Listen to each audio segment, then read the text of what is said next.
Post অফিসত account থকা সকলৰ বাবে ডাঙৰ খবৰ।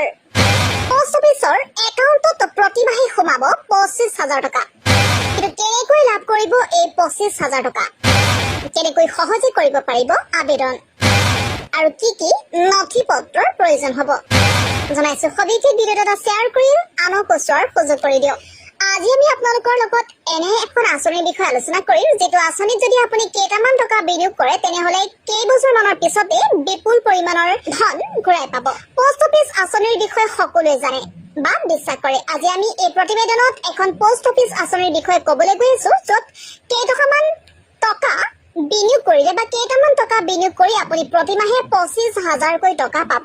পোষ্ট অফিসত আঁচনি বহু আছে, ডাকঘৰৰ ফিক্সড ডিপজিট আঁচনি, ডাকঘৰ PLI আঁচনি, এনেকুৱা বহু আঁচনি আছে। কিন্তু আজি আমি যি আঁচনিৰ বিষয়ে ক'বলৈ গৈ আছো সেই আঁচনিটো এইকেইটা আঁচনিতকৈ বেলেগ ধৰণৰ।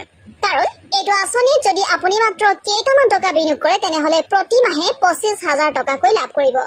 জ্যেষ্ঠ নাগৰিক সঞ্চয় আঁচনি, ইয়াৰ অধীনত আপোনাৰ ধন সংৰক্ষিত, কাৰণ ধন পৰিচালনা, বিনিয়োগ আৰু ঘূৰাই দিয়াটো চৰকাৰৰ দায়িত্ব। জ্যেষ্ঠ নাগৰিকৰ প্ৰয়োজনীয়তাক মনত ৰাখি চৰকাৰে এই আঁচনিখন প্ৰস্তুত কৰিছে। চৰকাৰে এই আঁচনিত সৰ্বাধিক সুদ দিছে। পোষ্ট অফিসৰ ক্ষুদ্ৰ সঞ্চয় আঁচনিয়ে আগবঢ়োৱা আঁচনিসমূহৰ ভিতৰত ই সৰ্বাধিক সুদ লাভ কৰিছে। বৰ্তমান এই আঁচনিৰ অধীনত জ্যেষ্ঠ নাগৰিকে পোষ্ট অফিসৰ জৰিয়তে লাভ কৰিছে 8.2% সুদ। কিমান টকা পাব?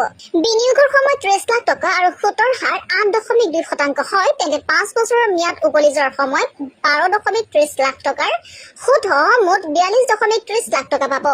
যদি বাৰ্ষিক ভিত্তিত হিচাপ কৰা হয় তেন্তে সেয়া হ'ব 2,46,000 টকা।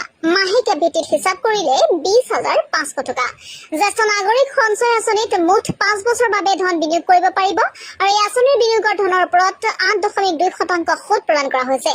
চৰকাৰৰ এই আঁচনিখনত আপুনি 1,000 টকাৰ পৰা 30 লাখ টকা পৰ্যন্ত বিনিয়োগ কৰিব পাৰে। কৰ ৰেহাই কথা ক'বলৈ গ'লে আয়কৰ ধাৰা 80(c)ৰ অধীনত 1.5 লাখ টকাৰ বিনিয়োগ ৰেহাই দিয়া হৈছে। প্ৰিয় দৰ্শক, ভিডিঅ'টো ভাল লাগিলে শ্বেয়াৰ কৰিব নাপাহৰিব আৰু শ্বেয়াৰ কৰি আনকো চোৱাৰ সুযোগ কৰি